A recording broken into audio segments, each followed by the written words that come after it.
오늘 본문의 말씀은 디모데후서의 마지막 내용입니다. 우리는 계속해서 디모데후서의 말씀을 나누면서 사도 바울의 상황을 언급했습니다. 죽음 앞에서 외로이 생애의 마지막 순간을 맞고 있는 사도 바울의 상황이지요. 그런데 오늘 본문의 말씀에서 보는 사도 바울의 모습은 우리에게 매우 도전이 되고 교훈이 됩니다. 왜냐하면 오늘 본문의 말씀에 사도 바울의 생애 마지막을 맞는 일에 있어서 모든 그리스도인들에게 영적인 모범을 잘 보여주고 있기 때문입니다. 생애 마지막을 어떻게 맞느냐가 어찌 보면 그의 지나온 삶을 단적으로 보여준다고 하겠습니다. 그러므로 우리는 우리 자신에 대해서 이렇게 질문할 수 있을 것입니다. 내가 앞으로 만약에 몇 시간밖에 더 살 수 없다면 내 안에서 과연 어떤 모습이 나올까? 과연 우리는 은혜와 기쁨으로 그 생의 마지막을 맞을 수 있을까? 아니면 가슴 속에 맺혀 있는 원한에서 독한 마음이 솟아날까? 우리는 질문하지 않을 수 없습니다. 생의 마지막이 어떤 이에게는 소망과 위로의 시간이 되기도 합니다. 하늘의 위로를 바라보면서 소망과 기대로 그 시간을 맞는 것이지요. 마치 스데반이 돌에 맞아 죽으면서도 하늘이 열리고 주님께서 그를 맞이하기 위해서 기다리고 계시는 것을 보는 것과 같은 모습입니다. 사도행전 7장 55절 56절의 말씀은 사도 바울의 스데반의 이 마지막 모습을 우리에게 이렇게 증언해 주고 있습니다. 스데반이 성령 충만하여 하늘을 우러러 주목하여 하나님의 영광과 및 예수께서 하나님 우편에 서신 것을 보고 말하되 보라 하늘이 열리고 인자가 하나님 우편에 서신 것을 보노라 한대. 반면에 어떤 이들에게는 절망과 두려움의 시간이 되기도 합니다. 그 두려움에 처절하게 몸부림치고 생애의 마지막을 맞는 사람들이 있지요. 역사상 많은 인물들의 생애 마지막에 대한 이야기가 있습니다. 독일의 시인 괴테는 어둡다 어둡다 나에게 빛을 달라고 했습니다. 죽음을 절망적 어둠만 가득한 사건으로 보는 거지요. 또한 프랑스의 계몽사상가 볼테르는 나는 하나님과 인간에게 버림을 받았다. 나는 지옥에 떨어진다. 오 그리스도시여, 예수 그리스도시여 라고 말했습니다. 그도 죽음 앞에 선 자신의 상황을 절망적이고 하나님으로부터 버림받은 일이라고 보면서 탄식합니다. 프랑스의 혁명가로 많은 사람을 죽인 미라보는 영혼에 대한 생각을 잊을 수 있도록 나에게 아편을 다오라고 말했습니다. 죽음 이후의 삶을 부정하고 싶은 인간의 어리석은 외침입니다. 반면에 믿음으로 자신의 생을 아름답게 살았던 사람들의 고백은 다릅니다. 미국의 초대 대통령 워싱턴은 좋다. 저 세상은 참 아름답군 이라는 말로써 믿는 자에게 죽음은 결코 불행한 사건이 아님을 증언했습니다. 철로 역정의 저자 존 버녀는 나를 받아주시옵소서 이제 당신께로 나아가나이다 라고 말했습니다. 마가복음을 기록한 마가는 알렉산드리아에서 전도하는 중에 순교했습니다. 그 순교의 현장에서 그는 마지막에 이렇게 외쳤다고 합니다. 주의 손에 내 영혼을 돌려드리나이다. 그리스도인들의 마지막 모습은 천국을 소유한 자들의 넉넉함과 당당함이 있었습니다. 소망과 기대로 충만했습니다. 앞서 언급했던 스데반은 돌에 맞아 죽는 순교의 순간에 하늘이 열리고 하나님의 보좌가 그 앞에 선 것을 보면서 이렇게 말했습니다. 주 예수여 내 영혼을 받으시옵소서. 주 예수여 내 영혼을 받으십시오. 중요한 것은 오늘 우리가 어떤 선택과 어떤 삶을 살아가느냐에 따라서 우리의 마지막 모습이 결정된다는 사실입니다. 그런 측면에서 오늘 우리가 바울의 모습을 통해서 다시금 우리의 마지막 모습에 대해서 생각하는 것은 매우 유익하고 필요한 일이 아닐 수 없습니다. 우리가 언급했던 교회 역사상 많은 이들뿐만 아니라 오늘 사도 바울의 모습도 마찬가지로 우리에게 그 바른 영적인 교훈을 주고 있기 때문입니다. 바울이 처한 상황을 우리는 이미 잘 압니다. 바울은 지금 지하 감옥에서 재판을 기다리고 있습니다. 그러나 어쩌면 판결은 이미 명확하게 정해져 있습니다. 이미 로마의 권력자들은 사도 바울을 죽이기로 결정했기 때문입니다. 단지 언제 바울을 처형할지 그 시간만 남은 상황입니다. 그 와중에 의사 누가를 제외하고는 바울을 위로해 줄 사람이 아무도 없었습니다. 육체적으로는 춥고 배고프고 외롭고 아픈 육신입니다. 그러나 이런 상황에서도 바울은 원한이나 원망이 없습니다. 혼란 없이 생의 마지막 순간을 맞습니다. 그의 마지막 말에는 자기 연민도 찾아볼 수 없습니다. 이런 불행하고 외로운 상황에서 삶의 울분이나 사람들에 대한 배신감, 아쉬운 마음도 찾아볼 수 없습니다. 이것이 디모데후서 마지막 말씀을 통해서 보게 되는 바울의 모습입니다. 먼저 오늘 16절의 말씀은 이렇게 시작하고 있어요. 내가 처음 변명할 때 나와 함께한 자가 하나도 없고 다 나를 버렸으나, 내가 변명할 때, 이 말은 쉽게 말하면 바울이 재판받을 때입니다. 재판을 받을 때 사람들은 자신의 처지를 변론합니다. 자신의 무죄와 억울함에 대해서 변론하는 거예요. 여기서 이 처음 변명하다고 하는 말은 바로 이렇게 법정에서 자신을 변론할 때를 말하는 거예요. 바울이 다시 감옥에 갇혔을 때 그는 로마의 심의권을 가진 사람이라고 하는 이유에서 재판을 받습니다. 그러나 이런 재판은 죄의 유무를 가리는 공정한 재판이라기보다는 형식적인 재판이었습니다. 왜냐하면 당시의 상황은 네로의 박해, 기독교 박해가 한창일 때였기 때문입니다. 수많은 사람들이 공정한 재판의 보호를 전혀 받지 못한 채 억울한 누명과 거짓말에 의해서 사형을 당합니다. 이런 박해의 상황이 더욱더 노골화되고 있는 그 중심에 바로 사도 바울이 서 있습니다. 예수 믿는 것 때문에 온갖 죄명과 죄목과 유죄 선고를 받습니다. 그들에게 씌워진 제목들은 하나같이 억울한 것이었어요. 우선 인간을 혐오한다고 고발당했습니다. 복음은 인간의 죄성과 세상의 헛됨을 가르치고 있었기에 이를 악용한 거짓 누명을 씌운 것이지요.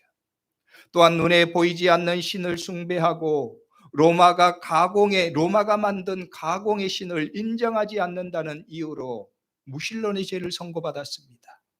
심지어는 성찬 예식을 인육을 먹는 의식이라고 둔갑시켜서 악한 소문을 내기도 했습니다. 이로 인해서 사회 혐오 집단으로 매도되고 억울하게 핍박을 당했습니다.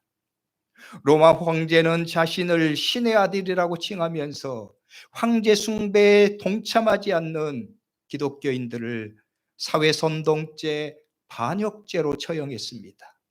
사도 바울도 마찬가지였습니다. 이런 거짓과 악한 계략에 맞서서 외로운 싸움을 하고 있을 때입니다. 그런 때 이전에 주변에 있던 사람들은 다 바울을 떠났습니다.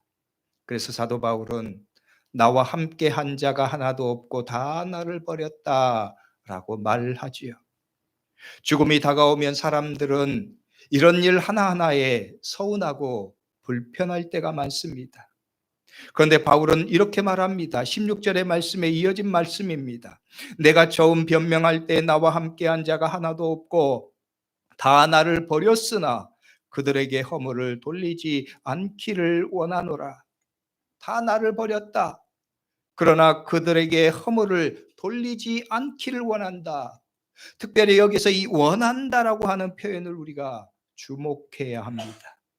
다 나를 버렸지만 그들에게 허물을 돌리지 않겠다는 말입니다. 그런데 자기만 그런 것이 아니라 모든 사람들이 다 그렇게 마음을 가졌으면 좋겠다.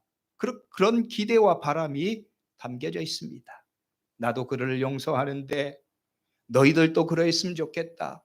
너희들도 그들을 용납하고 용납했으면 좋겠다는 마음입니다. 바울을 버리고 뿔뿔이 흩어진 사람들의 행동은 어쩌면 당연한 행동이라고 생각될 수 있습니다. 극심한 박해의 상황에서 바울을 편들거나 바울과 같은 집단이라고 생각되면 그들도 분명하게 사형을 받을 것이기 때문입니다.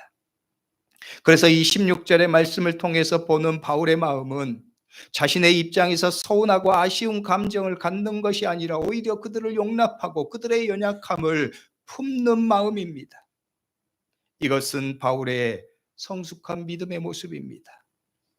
사람들은 자신이 어렵고 힘들면 모든 것을 자신의 입장에서만 생각하고 말하기 쉽습니다. 그래서 사람들은 이것이 서운하고 저것도 서운하고 이것이 문제고 저것도 문제라고 수많은 문제의 근원을 사람들에게 돌립니다. 그러나 바울은 결코 그렇지 않습니다. 그의 마지막 죽음의 순간에서도 그는 다른 사람들을 이해하고 오히려 용납하는 모습을 보여주는 거지요. 사실 이런 모습, 그렇게 보이는 것, 그렇게 사는 것, 그렇게 결단하는 것 쉽지 않습니다. 우리가 만약에 바울의 입장이 된다면 아마 우리는 인간적인 마음에서 먼저 서운한 사람들, 불편한 문제를 앞세워 생각할 것입니다. 내가 그동안 그 사람들에게 얼마나 잘했는데, 내가 그들에게 얼마나 성심껏 그들을 섬겼는데 라고 하는 생각이 앞서는 거예요. 사실 바울은 그 누구보다도 그들을 최선을 다해서 섬겼습니다.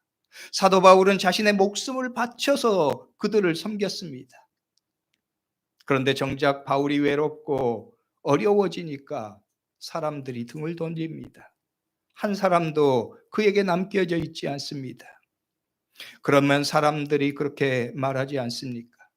내가 어떻게 했는데, 내가 어떻게 그들에게 지금까지 했는데, 그런 마음이 드는 거예요. 그런데 사도 바울은 그렇지 않아요. 바울은 마지막 순간에도 그들의 입장과 상황을 용납하고 받아들이는 거예요. 그리고 사람들에게 권면하는 거예요. 나는 이렇게 마음을 품고 있으니 너희들도 그러했으면 좋겠다 권면하는 거예요. 이어지는 말씀은 바울이 그렇게 생각하고 그렇게 말할 수 있는 믿음의 원동력, 영적인 원동력을 우리에게 보여줍니다.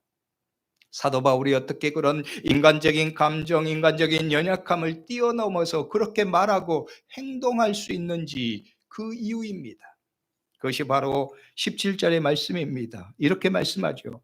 주께서 내 곁에 서서 나에게 힘을 주심은 나로 말미암아 선포된 말씀이 온전히 전파되어 모든 이방인이 듣게 하려 하심이니 내가 사자의 입에서 건짐을 받았느니라. 먼저 사도 바울은 주께서 내 곁에 서서 나에게 힘을 주심은 이라고 말합니다. 바울은 자신이 이러한 모든 상황에서 견디고 인내할 수 있는 것은 자신의 의라고 말하지 않는 거예요. 내 마음이 너그러워서 내 인격이 훌륭해서 그랬다고 말하지 않는 거예요. 오직 그 이유가 하나님께서, 예수님께서 내 곁에 계셔서 나를 도우시고 나에게 힘을 주시기 때문이라는 거예요. 이것도 하나님의 은혜입니다 말하는 거죠. 이것도 하나님께서 나에게 주신 은혜를 통해서 가능한 일입니다 고백하는 거예요. 이는 바울이 그동안 삶의 가치관을 명확하게 드러낸 말씀입니다. 오직 나의 나대인 것은 하나님의 은혜라고 고백했던 그런 삶의 고백이에요. 자기의 의도 아닙니다. 자기의 능력도 아닙니다. 오직 하나님의 은혜입니다. 하나님이 힘을 주셔서 나로 하여금 그렇게 하게 하셨다고 고백하는 거예요. 성도 여러분, 우리는 사실 내 자랑하기에 바쁩니다. 그래서 말로는 하나님의 은혜라고 말하면서도 다른 사람들이 내 수고를 알아주지 않으면, 내 마음을 알아주지 않으면 서운하다고 말합니다. 어떻게 그럴 수 있다겠냐고 말합니다. 그런데 사도 바울은 그렇지 않아요. 모든 것이 하나님의 은혜입니다. 하나님이 지금도 나를 도우셔서 나로 하여금 그렇게 살게 하셨습니다. 고백하는 거예요. 성도 여러분, 그렇습니다. 하나님의 자녀로서 우리는 늘 이 하나님의 은혜를 바라보고 고백하는 자들이 되어야 합니다. 오늘 또 나와 함께 하시고 나를 도우시고 힘주시는 하나님의 은혜를 바라봐야 합니다. 그래야 우리는 믿음으로 살 수 있습니다. 감사하면서 살 수 있습니다. 하나님의 백성으로서 생의 마지막 순간이라고 할지라도 흔들림 없이 바른 믿음의 삶을 살 수 있습니다. 오늘 저와 여러분들의 삶 또한 그러할 수 있기를 주의 이름으로 축복합니다. 이어지는 말씀은 사도 바울이 또 다른 영적인 동력을 우리에게 보여줍니다. 세상의 것과 다른 사도 바울의 만족과 기쁨의 고백입니다. 사도 바울은 말합니다. 나로 말미암아 선포된 말씀이 온전히 전파되어 모든 이방인이 듣게 하려 하심이니 내가 사자의 입에서 건짐을 받았느니라. 나로 말미암아 선포된 말씀이 온전히 전파되어 모든 이방인이 듣게 하려 하심이라. 이 말씀은 지금 사도 바울이 만족하고 기뻐하는 이유를 보여주는 말씀이에요. 그것은 나를 통해서 선포된 하나님의 말씀이 모든 이방인들에게 전해진 것을 기뻐한다는 거예요. 이 말씀은 바울의 재판의 상황을 지금 염두에 두고 있는 말씀입니다. 바울이 재판의 상황에서 모든 사람들은 자신의 삶을 변호합니다. 자신의 무죄를 변호합니다. 나는 억울합니다. 나는 이렇게 억울한 누명을 쓰고 있습니다. 자기의 삶을, 자기 문제를 변호하는 거예요. 그런데 바울은 그러하지 않았어요. 그런 상황에서도 오히려 바울은 자신을 변호하는 것이 아니라 복음을 변호했어요. 그래서 자기가 재판받는 그 상황에서 로마의 고위 원로원들이 이 복음을 듣게 되었다, 그것을 나는 감사하다 고백하고 있는 거예요. 하나님이 자신에게 용기를 주셔서 자신을 변호하지 않고 담대하게 복음을 변호할 수 있게 하신 것을 나는 감사하다고 말하는 거예요. 이것을 보면서 로마의 고위 관료들이 이 사람이 믿는 하나님은, 이 사람이 믿는 복음은 진짜구나 말할 수 있게 한 것을 하나님 나 감사합니다 고백하는 거예요. 마지막까지 사도 바울은 하나님의 말씀을 전하는 일에 자기의 온 열정을 쏟고 있습니다. 그것을 자신의 기쁨이라고 말하는 거예요. 마지막까지 그렇게 살 수 있게 하신 것 하나님께 감사하는 거예요. 이 말씀은 사도 바울의 기쁨과 만족의 이유를 보여주는 거예요. 하나님이 자신에게 맡겨주신 복음의 사명을 잘 감당하는 것이 기쁨이고 만족이라는 거예요. 성도 여러분, 우리가 이 땅에서 살 수 있는 가장 아름다운 삶은 하나님의 목적을 이루는 삶입니다. 하나님이 나를 존재하게 하시고 나를 통해서 하시고자 하는 일을 온전하게 이루는 것이 우리가 이 땅에 살면서 가장 아름다운 삶을 사는 방법이라는 거예요. 왜냐하면 거기에 인생의 진짜 만족이 있기 때문에 그렇습니다. 거기에 인생의 진짜 의미를 성취하는 그런 일을 우리가 경험하기 때문입니다. 사도 바울은 바로 그것을 기쁨으로 삼는 거예요. 바로 그것에 만족하면서 사는 거예요. 그러니까 감사한 거예요. 이 시련과 어려움의 상황에서도 오히려 하나님께서 나에게 용기를 주셔서 그렇게 살게 하신 것, 그렇게 고백하게 하신 것, 하나님 감사합니다 말하는 거예요. 인생의 마지막 순간에도 흔들리지 않습니다. 두려움도 없습니다. 오직 하나님의 은혜를 바라보면서 하나님께서 자기에게 주실 그 영광의 미래를 바라볼 수 있게 하는 거예요. 성도 여러분, 오늘 우리의 인생의 고백도 그러할 수 있기를 주의 이름으로 축복합니다. 뿐만 아니라 바울은 계속해서 이렇게 말하지요. 17절의 마지막 말씀은 내가 사자의 입에서 건짐을 받았느니라 라고 말합니다. 그리고 18절의 말씀은 또한 이렇게 말해요. 주께서 나를 모든 악한 일에서 건져내시고 또 그의 천국에 들어가도록 구원하시리니 그에게 영광이 세세 무궁토록 있을지어다. 아멘. 주께서 나의 모든 악한 일에서, 나를 모든 악한 일에서 건지시고 나를 천국에 들어가게 구원하셨다. 바울은 죽음의 감옥에서 그에게 있는 일을, 지금 현재 있는 일을 하나님이 건지시고 구원하셨다고 고백합니다. 건지시고 구원하셨다. 여러분, 인간적인 측면에서 생각하면 만약에 내가 이런 죽음의 감옥에 있다면 이 건졌다, 이 구원받았다고 하는 것이 무엇을 그렇게 고백할 수 있을까요? 이 건져내고 구원받으심은 죽음의 감옥을 벗어나는 일일 것입니다. 억울한 누명을 벗고 자유의 몸이 되는 것일 것입니다. 그런데 사도 바울은 다르게 말하고 있어요. 그는 그에게 주어진 자유를 죽음에서 벗어나는 것이 아니라 죽음을 이기는 것이라고 말하고 있는 거예요. 바울의 자유는 죽음을 모면하는 것이 아니라 죽음 앞에서도 두려워하지 않고 담대한 것, 두려워하지 않고 죽음에서부터 진정한 자유를 얻는 것이라고 말하고 있어요. 고난을 벗어남이 아니라 고난을 이김이라고 말하고 있는 거예요. 이 점을 찰스 스윈덜 목사님은 그의 강해서에서 이렇게 표현했어요.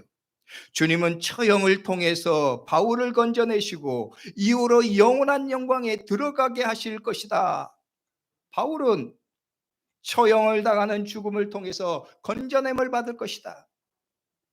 이것은 하나님에 대한 분명한 믿음이 없이는 고백할 수 없습니다.